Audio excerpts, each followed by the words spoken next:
E aí, galerinha do Veja por Outro Ângulo, Veja por Outro Lado. Posso falar boa noite? Confere aí, vozinha.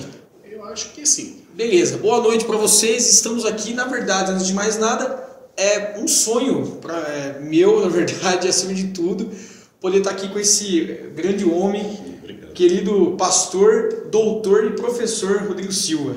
Obrigado. Deus abençoe o senhor. Acima de tudo, irmão. É, irmão em Cristo. Gente, certamente é um rosto muito conhecido para vocês, o pessoal que segue o nosso canal. Eu assim, tive contato no primeiro momento com o senhor no Jô Soares, né? Então a galera aí que ainda não conhece, dá um clique no YouTube, vão saber quem é o Dr. Rodrigo Silva. E a partir daí eu fui atrás, comecei a ler, ir atrás do programa do senhor também, evidências e tal. Então a gente vai bater um papo aqui, pessoal, extremamente cabuloso, em outras palavras. Vamos viajar muito pelo mundo da teologia, curiosidades das mais variadas, porque o senhor, e eu queria até que o senhor falasse, o senhor é um homem viajante mesmo. Como que é o senhor? O senhor mora onde? Em que lugar desse mundo? Bom, em primeiro lugar, eu queria cumprimentar todos os internautas, quer você esteja assistindo a gente de casa, do smartphone ou de um tablet, onde quer que você esteja, que essa entrevista possa ser benéfica para você também. Bom, eu o escondo aqui no NASP. O NASP é o Centro Universitário Adventista de São Paulo, nós estamos no Campus 2, em Engenheiro Coelho, mas a gente sempre viaja ou para Israel, ou para o Egito, para pesquisa, para levar grupos que viajam com a gente também, ou para os Estados Unidos, ou apresentar algum trabalho na Alemanha, sempre na estrada. O objetivo é mostrar o Evangelho de uma maneira contextualizada, para que as pessoas possam ter um contato real com o Senhor Jesus. Eu percebo mesmo que até o jeito que o senhor fala é muito fácil de entender, não é? Até o problema do senhor é transformar aquilo que é mais erudito, aquilo que é mais complexo, muitas vezes, que aquele que não é cristão, não conhece, até questionador, e inclusive uma das críticas que eles fazem é que o povo, às vezes cristão, usa linguagem que ninguém entende, o senhor consegue traduzir isso para uma linguagem mais do povo, alguma coisa mais palpável, palatável, enfim. É exatamente esse o trabalho do senhor, inclusive Claro. Até na academia. Claro, se você for olhar, Lucas, Jesus era uma pessoa simples. Você que tem em casa aí, pega, por exemplo, as passagens de Jesus, as parábolas. Ele conta uma história de uma mulher que perdeu uma moeda, varreu a casa até achar a moeda, um homem que tinha várias ovelhas perdeu uma, um pai que tinha 2 filhos. São historinhas simples, mas com tremenda profundidade. Quem complica, às vezes, a mensagem de Jesus somos nós teólogos, porque ele era simples. Mas simplicidade não significa simplismo, ou simplicismo. Nós temos que ser simples, porém profundos. E uma coisa que eu posso, pelo menos é a meta que eu sigo, eu posso ilustrar com um provérbio chinês que diz assim: o inculto, indouto, ele olha para as flores e são só flores. Os pássaros são só pássaros, as águas são só águas. O acadêmico, o doutor, o erudito, olha para as flores, elas não são mais flores, são muito mais do que isso. Os pássaros são muito mais do que pássaros, as fontes de água e os rios são muito mais do que fontes de água. Porém, o sábio olha para os pássaros, para as fontes, para as flores, e elas voltam a ser flores, águas, pássaros. Perfeito. Entende? Então, nós temos que ter essa capacidade de mergulhar o ambiente acadêmico, mas conseguir levantar do outro lado, simplificando as coisas. Ou seja, não é então ser reducionista. Exatamente. Pelo contrário, é ser profundo através da simplicidade. E aí vai uma pergunta para o senhor. O senhor acha hoje que a igreja cristã, de maneira geral, ela tem se tornado reducionista no manejo da Bíblia, das Escrituras? Então, assim, sem aprofundamento, muito mais água com mamão com açúcar, como se diz e tal. Como é que o senhor enxerga a igreja de Cristo hoje? Bom, o cristianismo hoje é um mosaico. Então há várias vertentes, vários setores. Às vezes uma mesma igreja nos Estados Unidos tem um comportamento, no Brasil outro. Mas de uma maneira um pouco geral, sem ser generalizada, eu posso dizer que eu estou muito preocupado com o modo como a Bíblia é pregada e divulgada hoje. Eu não estou sozinho nisso, não. Há muitos teólogos, como o presbiteriano Augusto Nicodemos e outros mais, que também têm essa mesma preocupação que eu estou tendo. A Bíblia hoje, por causa da pós-modernidade, de técnicas pós-modernas de ler a Bíblia, a ênfase não está mais no livro, no texto, mas no leitor. Isso aí é uma influência de Michel Foucault, depois a escola estruturalista de Paul Ricoeur, que não interessa mais quem escreveu, quando escreveu, qual o objetivo original do autor bíblico, o que interessa é o que eu estou sentindo. Então, se eu pudesse resumir isso, Lucas, eu diria que o Salmo 23, para ilustrar essa passagem, você pode olhar que no passado, na época da igreja medieval, que havia mais o catolicismo, você falava muito do ratio studiorum, do magistério da igreja. Quem interpretava a Bíblia eram os padres, os bispos, os teólogos da igreja. Então, como era o Salmo 23 interpretado naquela época medieval? O Senhor é meu pastor, nada me faltará. Bem, o Senhor é Deus o Pai. Né? Ser pastor significa isso aqui da igreja. Ou seja, sempre tem uma aplicação alegórica da igreja. Depois, na época do Iluminismo, que vieram os teólogos protestantes, especialmente da Alemanha, você tem a escola de Tübingen e vários outros, Reimarus e outros teólogos, Wellhausen, que negavam a historicidade da Bíblia, vieram com a hipótese documentária. Aí o Salmo 23 já foi lido diferente pelos teólogos. O Senhor é meu pastor, nada me faltará. Quem escreveu isso? Não foi Davi. Davi não existiu. Isso aqui é uma coxa de retalhos de cada época, etc, etc. Aí nós passamos agora para a fase da pós-modernidade, com Michel Foucault e outros mais. Como o Salmo 23 é lido? O Senhor é meu pastor, nada me faltará. Vamos lê-lo da perspectiva da ovelha. Por que o pastor alimenta a ovelha? Para depois comer a ovelha. Então o pastor é um símbolo das classes opressoras. Vamos ler o Salmo da perspectiva da ovelha. Aí vem a outra que quer fazer o Salmo da perspectiva feminista. O outro quer fazer o Salmo da perspectiva existencialista. E ninguém quer saber o que Deus falou através do profeta. Então é uma coisa muito perigosa. Eu temo que alguns púlpitos hoje estão esvaziando tanto a Bíblia em linguagem de, desculpe falar nesses termos, de autoajuda, sem dúvida, que o que eles fazem com a Bíblia, eu posso fazer com a história de Hércules. Porque hoje, agora, não é mais história da salvação. Você olha, Davi venceu o gigante Golias. Você também tem que vencer os gigantes da falta de emprego. Você vai vencer o gigante do demônio. Você vai vencer o gigante. E só fica nisso. Eu posso fazer isso com a história de Hércules. Hércules venceu o leão de Nemeia. Você também é um Hércules hoje, de Zeus. Mas eu acho que a Bíblia é mais do que mitologia grega. E se você olhar a escola de Spurgeon, de outros grandes pregadores que nós pudéssemos mencionar aí, Billy Graham, a ênfase era: aceite a Jesus como seu salvador pessoal e venha a Jesus, você que é um pecador, para o perdão e a remissão dos seus pecados. A ênfase hoje mudou. A ênfase hoje é: meu amigo, minha amiga, você que está aí sentado, pega um copo d'água e coloca lá. Você que está com problema no emprego, você que está com problema de falta de dinheiro, vamos fazer a terça-feira do milagre urgente. Aí, quer dizer, Jesus não é mais salvador, ele é consultor de negócios. Exatamente, e eu percebi isso inclusive até na arte, nas músicas, inclusive cristãs, onde o homem é o centro, Deus o servo. E aí a ideia de um antropocentrismo. A gente até gravou uma entrevista com um cantor da banda Resgate, não sei se o senhor conhece o Zé Bruno. Já ouvi falar, não, pessoal. E nós citamos algo, eu até estou lembrando aqui, nós citamos isso como um antropocentrismo patológico, onde o homem é o centro, como o senhor falou, é o sentimento do homem, é o pensamento do homem, onde Deus parece ser um servo, onde se eu fizer de acordo com o método, Deus vai fazer aquilo que eu peço. Hoje, infelizmente, estão dando muito uma teologia fast food para as pessoas, sabe? Chega na igreja como se chegasse numa loja de hambúrgueres famosa e falando assim: olha, eu quero a teologia número 2 com batata frita e Jesus desse jeito. Exatamente. Não é assim que funciona a coisa. E aí vem então o trabalho do senhor todo, acadêmico e tal, com relação a isso, tentando passar aí uma forma outra, buscando realmente passar a verdade. Eu queria até que o senhor me lembrasse, há uma frase que o senhor cita muito no início de cada programa, que é buscando fatos que comprovem a veracidade histórica da Bíblia Sagrada. A veracidade histórica da Bíblia Sagrada. Querido pastor Rodrigo, é possível provar ou ter alguma evidência, talvez eu estou fazendo uma pergunta retórica, mas eu queria que o senhor aprofundasse isso. Qual é a evidência, qual é a prova de que realmente a Bíblia é a palavra de Deus?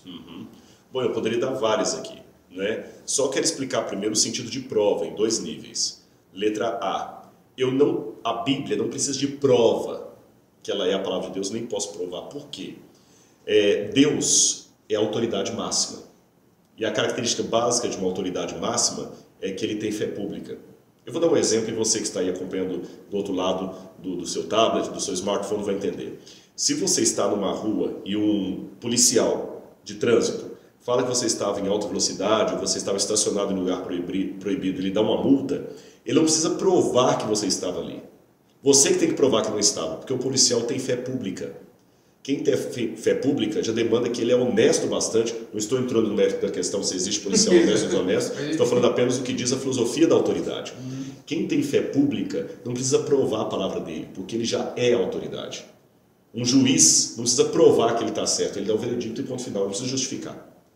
Então, se Deus é a autoridade máxima, e ele não precisa de ninguém que prove a palavra dele, você compreendeu? Sim. Mas, por ele saber que nós somos seres pensantes, que estamos num ambiente de questionamentos, de várias coisas, ele nos dá evidências de que a Bíblia é a palavra de Deus. Então eu prefiro chamar de evidências, não provas. Ah, ok. E é por isso que o nome do programa é Evidências. Evidências. E essas evidências, elas são muito táteis, mas eu também tenho que procurá-las no lugar certo. Você não vai fazer uma pesquisa de história para saber se Alexandre o Magno existiu com técnicas de laboratório. Você vai usar técnicas da historiografia. Eu também não vou fazer uma pesquisa para a cura do câncer usando técnicas de historiografia. Eu vou usar técnica laboratorial. Então, quando eu procuro evidências da Bíblia, eu tenho que saber que qualidade de evidências que eu procuro, de história. Então, eu vou apresentar uma ou duas aqui evidências muito claras, ou três, se você me permite. Claro. A primeira delas, a Bíblia é um livro de histórias. Se essas histórias são factíveis do ponto de vista da história geral, se aqueles relatos da Bíblia são reais e não fictícios, a teologia que se assenta sobre esses relatos também será verdadeira. Esse é o primeiro ponto. Segundo, faça um teste. A Bíblia foi de toda a história o livro que mais teve, sem igual, não houve outro para se comparar, que teve a maior parcela de rejeição e de adoção. Se você pegar, nenhum livro da história foi tão rejeitado, tão perseguido como a Bíblia Sagrada. Pegue os grandes clássicos da humanidade, pegue as Guerras Gaulenses de Júlio César, pegue a República de Platão, pegue o Ensaio da Cegueira de José Saramago, pegue os dramas de William Shakespeare, pegue a Ética Nicômaco de Aristóteles. Você pode pegar qualquer grande clássico da humanidade, nenhum deles sofreu perseguição pública. Houve situações, é claro, que eles foram destruídos ou proibidos, mas porque a biblioteca foi destruída. Por exemplo, destruíram a biblioteca de Alexandria. Então, muitos livros se queimaram ali, em 691 d.C. Em 1453, destruíram a biblioteca de Constantinopla. Mas aquele livro não foi ele perseguido, eles destruíram a biblioteca. A Bíblia foi o único livro da história que foi tão perseguido, tão massacrado. E é um livro, se você for olhar, simplório. A Bíblia não tem a qualidade da linguagem de Cícero. Literária, não. O grego de João no Apocalipse é um grego tão pobre, eu sei que eu sou professor de grego, que se um aluno escrevesse uma redação do Enem com a qualidade do grego do Apocalipse, ele reprovaria. Então o livro, se você for olhar, ele não tinha nada para incomodar as pessoas. E por que as pessoas tentam destruir tanto esse livro? Mas curiosamente falando, embora for o livro mais perseguido da história, foi ao mesmo tempo o livro mais preservado. Enquanto hoje eu tenho apenas 643 cópias da Ilíada de Homero, e é o livro mais bem preservado da antiguidade, 643 cópias da Ilíada de Homero. Nas Guerras Gaulenses de Júlio César eu tenho 8 cópias. Da Bíblia, só do Novo Testamento, eu tenho mais de 5.500. Então, que livro é esse que inspira tanto ódio e tanta devoção? Ninguém em sã consciência daria sua vida por sua interpretação de Shakespeare. Mas a Bíblia inspira o martírio. Os discípulos. E quando eu falo martírio, não confunda com o atentado do World Trade Center. Aquilo não foi martírio, aquilo foi genocídio. Martírio não é matar em nome da fé. Martírio é ter a coragem de entregar a sua vida por algo que você acredita, mesmo podendo continuar vivo se você rejeitar aquilo que você acredita. E o terceiro e último elemento. Pegue os grandes clássicos. Eu sei que a educação enobrece, a educação tem um grande papel na sociedade, Lucas. Eu sei disso, sou um professor. Mas ainda que a educação gere o seu papel, faça um exercício. Pegue livros como O Ensaio da Cegueira, os livros de Fernando Pessoa, português, e leve na penitenciária e entregue os presos para lerem. Quantos presos deixarão a vida de crueldade, de tráfico, de criminalidade por lerem José Saramago ou Machado de Assis? Mas eu conheço centenas que deixam a vida de criminalidade por lerem a Bíblia. Que poder transformador é esse que tem um livro tão antigo que os outros não são capazes de possuir? E antes que você falar, muita gente se converte ao islamismo pelo Alcorão. Não é pelo Alcorão. O Alcorão não é o centro da fé islâmica. O centro da fé islâmica é o que diz o mulá. Mesmo o judaísmo hoje, o centro da fé judaica não é mais a Torá, é o que diz o rabino.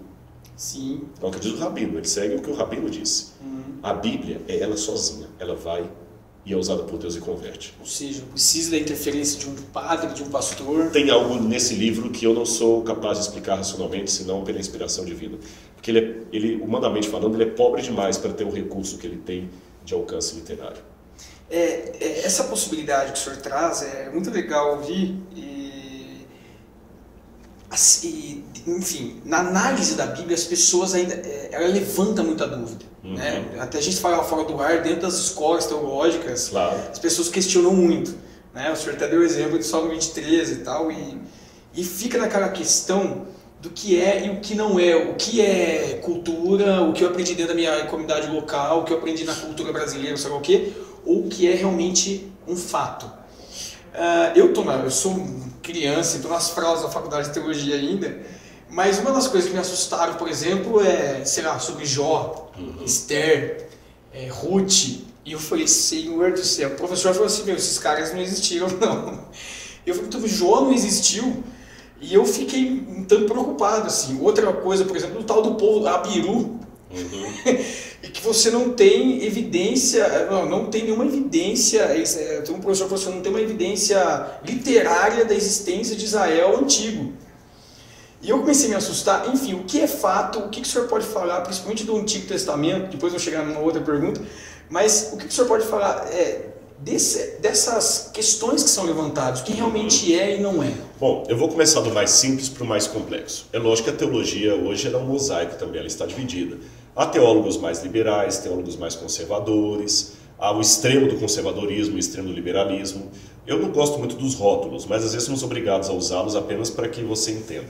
Antes de eu continuar, deixe-me apenas dizer que eu respeito os teólogos liberais, eu respeito teólogos que pensam diferente de mim. Nós falamos aqui antes da entrevista, eu sou adventista, mas eu dei aula 3 anos na faculdade metodista de teologia. Exatamente. Tem muitos pastores metodistas que foram meus alunos, e eu não saí de lá porque fui mandado embora, eu saí porque vim para São Paulo, né? E havia convite para continuar. Santo Agostinho dizia, no essencial unidade, no não essencial diversidade, em tudo caridade. Então vou colocar a minha posição, mas sem querer ser o dono. Sabe por quê? Jesus era a verdade, mas ele não dava palpite em tudo. Exatamente. Tá certo? Então, vamos colocar aqui, já que você perguntou, a minha primeira dificuldade com a teologia liberal é que, por exemplo, eu sou adventista do 7º dia, eu guardo o sábado. Se o Gênesis é um mito, a minha igreja já perdeu o sentido por guardar o sábado. Se o sábado é uma coisa que os hebreus pegaram da Babilônia, que não teve Deus dando isso no Éden, que aquilo tudo é um mito, então eu já vou deixar de ser adventista a partir de agora. Porque não tem sentido eu estar guardando um dia que faz parte de um mito. E mesmo você que não guarda o sábado, mas se você acredita em Jesus, se o Gênesis é um mito, meu amigo, isso é muito sério. Aí eu fico do lado dos ateus, vou explicar por quê.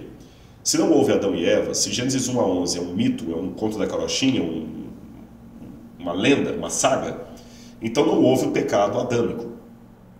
Se não houve o pecado adâmico, não houve um pecado pelo qual a humanidade tem que se redimir. Principalmente se eu falar de evolucionismo teísta, nós já fomos criados assim. Se não houve um pecado adâmico, não houve um pecado do qual a igreja, a humanidade precisa ser redimida, Jesus vai fazer o quê? Morrer na cruz do Calvário? Vai fazer papel de bobo. Então, vamos ser mais honestos. Eu admiro o ateu que é honesto com o ateísmo dele. Mas eu acho que o ônus da questão tem que passar para nós também. Você quer ser um teólogo liberal? Seja, mas então seja coerente. Jesus também é uma lenda. Uma vez, eu quando fiz o mestrado, foi num ambiente bem secularizado. E eu lembro quando eu falei lá do Êxodo, o professor francês, ele riu da minha cara e os colegas também. Você acredita no Êxodo e tudo? Um cara falou, como é que ele está no mestrado? Eu falei, peraí, deixa eu fazer uma pergunta para vocês. Jesus ressuscitou? Aí o professor falou, claro que ressuscitou, se não ressuscitou, a nossa fé é vã. Eu falei, sim, mas se for olhar racionalmente falando, é mais fácil acreditar no Êxodo, porque eu posso falar que as águas tiveram uma baixada ali, do que acreditar que um homem morreu e ressuscitou e comeu peixe. E foi para o céu de carne e osso. Por que a gente aceita um milagre e não aceita o outro? Para que Adão e Eva existam e aquilo seja verdade, eu preciso apenas de um axioma, que Deus seja autêntico. Porque se Deus existe, o milagre é possível. E por que o milagre da ressurreição é possível, o milagre do outro não? Não. Por que o Êxodo não é? Com relação aos detalhes, mas os apiros não tem, os abiros. Olha, quando eu estudo história geral... Abiros. As duas maneiras são corretas. Porque, desculpa, professor. Não, as duas formas são corretas. Você pode falar abiros ou apiros, porque o B e o P... Então eu errei de falar abiru. Exatamente. Mas não se preocupe com isso. Quando eu estudo história antiga, eu estou falando de um quebra-cabeças de 10.000 peças, das quais 9.000 se perderam. Eu tenho 1.000 peças para completar um quebra-cabeças de 10.000. E esse problema não é da Bíblia, é de toda a história. Para você ter uma noção, eu não tenho nenhuma prova arqueológica que Alexandre o Grande esteve na Índia. Eu tinha uma colega de doutorado na USP lá que ela tentou, a partir de alguns elementos arquitetônicos da Índia, ter uma inferência que Alexandre o Grande esteve ali. Mas eu não tenho uma prova arqueológica cabal na presença de Alexandre e seu exército na Índia, nenhuma. E eu não vejo nenhum historiador sério especializado em cultura helenística ou grega que duvide da existência histórica de Alexandre o Grande e sua presença na Índia. Eu citei isso para o senhor e eu quero perguntar, fora do ar, eu quero perguntar novamente. Querido pastor Rodrigo Silva, nós temos no nosso canal muitos ouvintes que não são cristãos e essa pergunta é deles, que já está há um ano que eu estou segurando essa pergunta para fazer. Afinal de contas, nós temos lá Caim que mata Abel. Caim vai embora, enfim, e encontra-se com outros povos. E aí continua ali a humanidade. Caminha a humanidade, como diz a música. Afinal de contas, de onde surgiu esse povo? Ok. O senhor tem alguma resposta sobre isso? A minha resposta ela parte primeiro da ironia, não esquecendo uma pergunta que você fez antes, eu acabei não respondendo. Você falou tanto de Jó, etc. Tudo. Quando eu pego Jó, embora Jó ele tem prosa, ele tem poesia e prosa no meio. O Jó tem os dois estilos, poesia e prosa. Mas quando eu pego o Gênesis 1 a 11 e tudo mais, e comparo com os mitos sumerianos, eu vejo que Gênesis... Eu não vou poder explicar para vocês aqui, porque senão ia tomar muito tempo, é uma coisa técnica, mas isso tem artigos indexados, publicados em alemão, em inglês, no SBL. Gênesis foi escrito com características historiográficas e não épicas. Quando eu comparo o Gênesis com o épico do Gilgamesh, o estilo literário do Gênesis ele é completamente historiográfico e não épico. Esse é o primeiro ponto que tem. Tá certo? Se o Gênesis é um épico, então o que eu faço com o estilo que é historiográfico? É uma pergunta que eu lanço para os teólogos liberais. Tá certo? Se Gênesis é uma lenda, por que o autor não escreveu com características de lenda? Outra pergunta, nós temos um preconceito em relação ao passado, que a gente acha que eles eram simplórios demais, que na época do Novo Testamento ninguém sabia que virgem podia dar à luz, que virgem não dá à luz ao menino, que o machado não flutuou sobre as águas, eram os patéticos que acreditavam naquilo. Gente, que isso? Se eu for a Mesopotâmia antiga, se eu for Israel antigo, até operação do lobo lateral eles faziam com a pessoa sobrevivendo, eles calculavam eclipse solar, eles calculavam os astros, eles tinham uma matemática precisa. Eram pessoas de ciência também. E o autor do Gênesis, será que ele não percebeu que ele cometeu um erro? Né? Que fala infantil até, ninguém corrigiu isso depois? Isso vai até na contramão da hipótese documentária, porque se o texto é uma série de coisas que foram editados depois, um editor não percebeu um erro crasso desse? Eu preferia acreditar numa hipótese mais simples, porém mais sensata. Ele resumiu a história como era, sem se preocupar em provar que aquilo era verdade. Se você olhar o livro do Gênesis, lá quando fala a genealogia de Adão e Eva, fala assim, Adão e Eva tiveram filhos e filhas, que não são mencionados. A genealogia de Adão ela é mencionada parcialmente. E quando ela termina de falar, Adão tinha filhos e filhas. A Bíblia só tomou cuidado de mencionar as genealogias que vão combinar no Messias. Por isso que fala a partir de Caim e Abel, depois Sete, é a genealogia do Messias. As outras não estão mencionadas ali. Mas há o apêndice que Adão e Eva tiveram filhos e filhas. Nenhuma das filhas de Adão e Eva aparece o nome ali.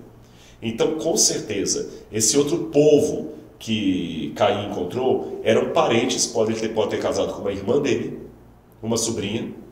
A única coisa talvez mais polêmica é que a gente tem que admitir que naquele começo do Gênesis, por alguma razão, Deus permitiu a relação incestuosa. Por quê? Não sei. Tá certo? Mas a relação... Tanto é que Sara era meio irmã de Abraão. Quando ele falou, ela é minha irmã, ele mentiu parcialmente, que ela era aparentada dele. Então, a relação incestuosa foi permitida por um tempo, talvez ou porque os processos biológicos eram diferentes de hoje, antes do dilúvio, não faziam os males que fazem hoje. Depois do dilúvio, Deus falou que aquilo era abominação. Mas no início, Ele permitiu, mas houve mudanças. Tanto é que no início do dilúvio as pessoas não comiam carne. Elas eram vegetarianas. Depois que o homem passou a comer carne, e eu estou falando de pessoas aí que viveram antes do dilúvio, Caim e Abel. Então ele casou com alguma irmã dele. Ah, mas era um povo, né? A palavra em hebraico. Exatamente, que é de humanidade. Qualquer punhadinho era povo. Eles chamam o mar da Galileia de Yam, né? Yam Kinneret, e não é um mar, é um lago.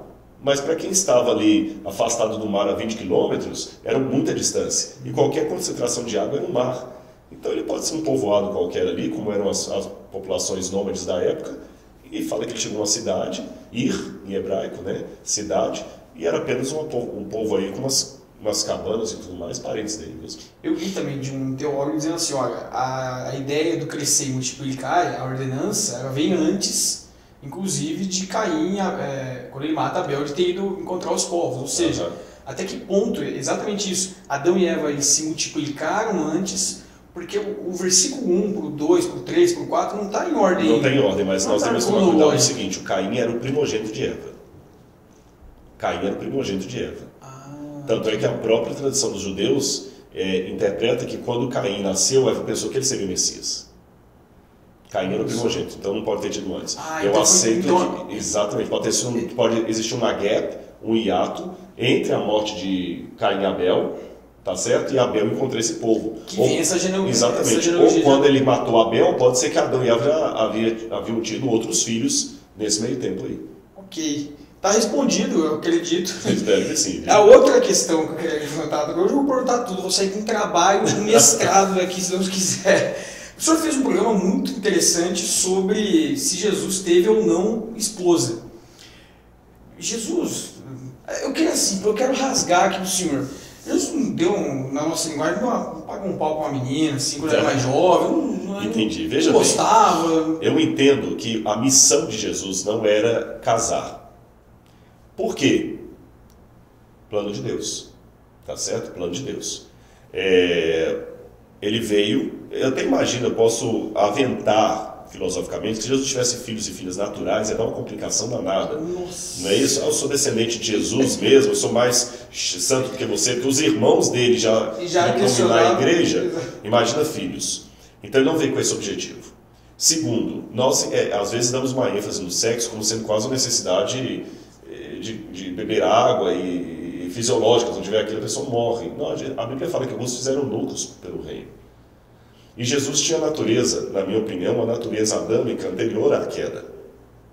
Então, embora Jesus pudesse pecar, ele não veio com aquela propensão ao pecado que nós temos. Ah, interessante, isso não entendeu? ouvi. Porque se Jesus viesse com a propensão para o pecado, Jesus tinha que vencer o mal para provar que Adão poderia vencer o mal. Jesus não tinha que ter a minha natureza hoje para vencer o mal. Porque a acusação de Lúcifer perante o céu é que o homem, Adão, não podia cumprir a lei de Deus. Então Jesus tinha que mostrar como ser humano que era possível cumprir a lei de Deus. Hoje eu preciso da graça para cumprir a lei de Deus. Mas Adão não precisava, Adão não tinha pecado. Então nesse sentido eu acredito que Jesus acabou não tendo aquela propensão. Embora ele pudesse ser tentado pelo mal e pudesse pecar. E aí, por causa disso, então, ele não teria essa questão do desejo. O senhor fala de uma historiadora, arqueóloga, não sei, europeia, eu não lembro o país, onde ela encontrou... Assim, ela é de Harvard. Ela é de Harvard. Mas ela não era especializada na língua copta e depois acabaram dizendo que aquele papiro era falso mesmo. Ah, então foi posterior. Foi posterior. Porque eu lembro que nesse pedaço nós estávamos verificando e o Carbono mencionou que o papiro depois era falso. E não foi divulgado, né? Na mídia acadêmica, assim, na grande mídia não. Porque o pedaço dizia assim, a esposa, e disse Jesus, a minha esposa, exatamente. Parou ali e soltou para todo mundo. Exatamente, isso depois provou-se que era falso. Olha, eu tô tão tranquilo assim, que eu tô redescobrindo tudo. O senhor teve no Jô Soares, e como eu disse, eu conheci o senhor ali, né? O vídeo do senhor bombou no Facebook para tudo quanto é lugar. Porque eu lembro que na discussão que estava ali com o Jô, foi muito interessante o bate-papo, o senhor estava trazendo evidências, até uma delas o senhor citou aqui, ou seja, se a Bíblia é tão mentirosa assim, que uma pessoa vai se tornar um mártir, ou seja, uma pessoa vai dar a vida por aquilo. E o senhor citava isso. O senhor citou várias coisas, inclusive das mulheres, o quanto que valia um testemunho de uma mulher na época, como que seriam elas as principais testemunhas da ressurreição de Cristo, sabendo que não valia. Ou seja, teria todas as evidências culturais relatadas na Bíblia de que aquilo devia de ser mentira, e na verdade foi o contrário. E eu lembro que o João falou assim, olha, sem desculpa, mas como é que você quer provar algo que está no campo da fé? E o senhor disse assim, olha, fé é razão, porque se retira a razão da fé, então é fideísmo. Eu queria que o senhor citasse só, dentro dessas evidências, por assim colocar, como o senhor falou, dos discípulos, como é que nós podemos colocar como fatos a ressurreição de Cristo? Bom, um deles você já mencionou. A própria maneira como os evangelhos estão descritos mostra que não foi uma coisa comprovada, perdão, uma coisa comprada, mas uma coisa testemunhada. Existem, inclusive, escritores ateus e judeus que, mesmo sem acreditar que Jesus é o Messias, ou acreditar em Deus, no caso de alguns ateus, admitem que o relato da ressurreição é um relato real. Eles viram alguma coisa. Os especialistas em direito dizem, por exemplo, que se 4 testemunhas dão o mesmo depoimento de A a Z, sem se contradizer em periferia, foram comprados. Porque uma das características básicas do ser humano, você sabe psicologia, uma certa contradição. Eu vou dar uma ênfase numa coisa e você vai achar que não foi aquilo tudo e tal. Então eles têm que ser unidos na essência e diversos na periferia. Os relatos evangélicos têm contradições. São unidos na essência. Jesus ressuscita no domingo, pela manhã, o túmulo estava vazio, etc. e tudo, mas na periferia eles se contradizem. Né? Quem chegou primeiro foi Pedro, foi João, eram 2 mulheres, era uma mulher só, havia 2 anjos, havia um anjo só. Você vê que não foi comprado. O testemunho de mulheres não era válido no primeiro século. E eles colocam mulheres dando depoimento de Jesus. Né? Nós temos também o próprio Flávio Joséfo, que menciona que Jesus foi amado por muitos e dizem que ele apareceu vivo depois daquilo. Nós temos uma pedra que foi encontrada em Nazaré, que hoje está no Museu do Louvre, que a Roma estava punindo com morte quem tirasse um corpo de um túmulo para benefício próprio. Olha, eu não vou dar aqui na universidade uma lei proibindo as pessoas de beberem água do vaso. É necessário isso? Você não proíbe o impossível. Você não proíbe o impossível, nem proíbe o que as pessoas não estão fazendo. Exatamente. Então, se eles proibiram aquilo, é porque alguma coisa de túmulo vazio com benefício estava tendo. Então, são alguns indícios que nós temos que a ressurreição é, de fato, um relato histórico. É possível afirmar, então, que a arqueologia está dentro do túmulo de Jesus e só não ainda, nós não temos a prova, e talvez esta não seja necessário, de que Jesus ressuscitou, mas nós estamos ali, o corpo não está lá. Exatamente, porque o pessoal quer às vezes um CSI em Jerusalém. Não é assim que se investiga a história. Com os elementos da historiografia eu posso dizer, a ressurreição de Cristo é fato histórico. Mas eu não vou pegar isso através de laboratório, com DNA, com infravermelho. Eu vou ter que analisar com o mesmo critério que eu analisaria se Nero realmente colocou fogo em Roma ou se aquilo tudo é uma lenda. Olha só, gente... Eu não sei, se o senhor não fosse teólogo, historiador, tudo, o senhor ia ser locutor, tem um vozeirão, assim, já falaram isso, senhor? Já falaram. O senhor quando chega, cai-se diante de mim toda a terra, vê uma pessoa se ajoelha. O senhor já tem um vozeirão, tem um corpo mesmo magrinho. O senhor já trabalhou com alguma coisa assim ou não? Eu já trabalhei em rádio uma época e depois tinha um programa de TV. Né? Você nunca anunciou coisa na C&A, por exemplo? Assim, Não, já anunciei na Rede Globo, já fiz comercial da Globo, só de locução, é claro, né? Anunciando o programa da Marília Gabriela, Elas por Ela, oferecimento, Carrefour, essa coisa toda. Acabei fazendo um merchan aí para o supermercado, né? É mesmo, já fiz isso aí já. Gente, olha só, de Galápagos para o mundo. Eu estou falando Galápagos, o senhor teve recentemente, há um mês atrás. Bem, olha, eu quero agradecer muito. Eu que agradeço, é um prazer. É um sonho estar aqui. Eu queria até perguntar para o senhor, as pessoas podem vir para cá para visitar o museu? Sim, olha, então se me permite eu vou dar aqui. Sim, claro. Nós não cobramos entrada, por enquanto nós estamos com uma sala provisória aqui no Centro de Comunicações do Centro Universitário Adventista de São Paulo, Engenheiro Coelho. E se você quiser marcar uma visita para conhecer o único museu de arqueologia bíblica da América Latina, vem aqui.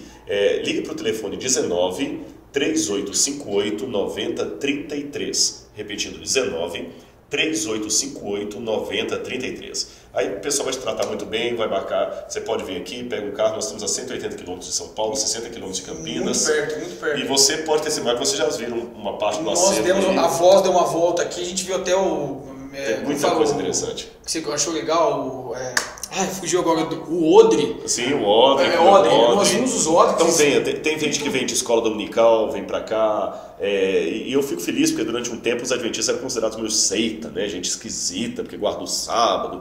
E graças a Deus hoje está tendo uma abertura maior em ver que nós somos irmãos como vocês, não tem diferença. Você até me perguntou na questão do sábado, sim, né? Sim. Na verdade, eu respondo simplesmente dizendo o seguinte: eu guardo o sábado pelo mesmo motivo que você não adora imagem e escultura, ponto. Mas deixa eu perguntar, eu não guardo o sábado, eu tô ferrado? Não, sabe?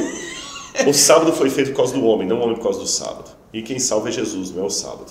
Ah, então, ou seja, o sábado exatamente. É se eu estiver certo em guardar o sábado e Deus colocar isso no seu coração, amém. Se você pela Bíblia descobrir isso, se você não descobrir, um dia revelará todas as coisas. Eu sei que eu não posso me sentir superior a ninguém porque eu guardo o sábado. Porque embora eu seja adventista do sétimo dia, eu creio que a igreja de Deus é maior do que a igreja adventista. Porque ela é feita dos sinceros que estão aqui e dos sinceros que estão em outras igrejas. Tá certo? Agora, cada um tem que ter a sua convicção teológica. Você tem que saber por que você é metodista. Se você não achar que a igreja metodista é a igreja de Deus, por que você é metodista e não presbiteriano? Sim. Igreja não é como banco que eu vou lá porque eu gosto do gerente e ele me dá cafezinho. Eu tenho que estar na igreja por uma convicção religiosa. Se você é presbiteriano, você tem que saber, eu sou presbiteriano porque eu creio que a doutrina presbiteriana está correta. Se você é batista, eu tenho que ter essa convicção. Se eu sou adventista, eu tenho que ter essa convicção. Mas é uma convicção que me permita tratar o que pensa diferente de mim como irmão. Tá certo? Então eu não guardo o sábado para ser salvo. Eu não guardo o sábado para me sentir superior às pessoas. Repito, eu guardo o sábado pelo mesmo motivo que você não adora imagem e escultura. A voz estudou no colégio adventista há muito tempo. É mesmo? Ele estudou a vida inteira. Olha, eu espero que tenha boas lembranças. Não tem, ele tava falando da salsicha. A salsicha vegetariana. Tá vendo? É bom, não é, pastor? É bom, viu? Boa, experimente você também. Experimente a salsicha vegetariana adventista. Eu estou muito feliz, de verdade, por realmente muita coisa eu descobri aqui que era lenda que eu ouvi, até da própria igreja adventista. Nós estamos no Museu da Ellen White, inclusive, né, nesse lugar maravilhoso, a gente está super feliz. E vocês serão bem-vindos aqui. Eu tenho saudade, mando até um abraço. Se tiver algum pastor metodista que foi meu aluno, lá no João Ramos Júnior, lá em Belo Horizonte, o bispo Adriel de Souza Maia, daquele tempo, o reverendo Edésio, Edésio Rocha, eu não sei onde ele está, acho que ele está em Juiz de Fora hoje. Então manda um abraço para esses queridos amigos aí. Vou mandar. O professor Marasquim, vários deles aí, que são pessoas que a gente respeita muito. Alguns trabalham, Weston Clay Peixoto, que trabalhou lá em Belo Horizonte com a gente. E fico muito feliz. A igreja adventista deve muito à teologia metodista. Olha só, e eu fico feliz. Eu espero agora, a próxima vez, a gente se encontrar num churrasco. Imagina o senhor num churrasco com uma Coca-Cola. Uma coisa meio... A Coca-Cola e a carne de porco eu dispenso, viu? Mas se tiver outra coisinha. Ok. Gente, mas muito obrigado. Deus abençoe. Você de casa também, obrigado por ter participado. Estamos à disposição aqui e que Deus abençoe muito você e sua vida e esse programa que você tem aí também. Valeu. Pessoal, veja por outro ângulo e veja por outro lado. Muito obrigado por tudo.